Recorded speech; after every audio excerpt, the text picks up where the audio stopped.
Сәлеметсіңдер ме, балалар?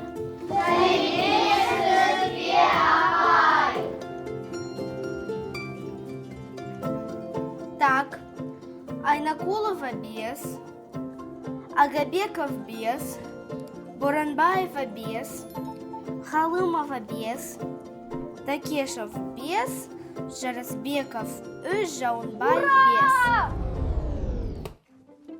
Так, Жарасбеков, неге сонша қуадың?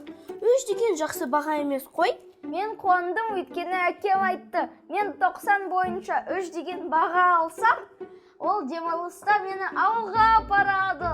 Ал мен ауылымды қатты сағындым. Жарайды. Так, Касымбеков без, ал Мейрамбекова үш. Ура, рахмет, апай!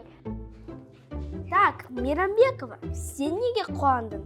Менің ата-анам айтқан, егер 90-дықтан 3 алатын болсан, 2 апта далаға шықпайсың деген. Ал мен үйде ойнағанды жақсы көремін. Рахмет, апай!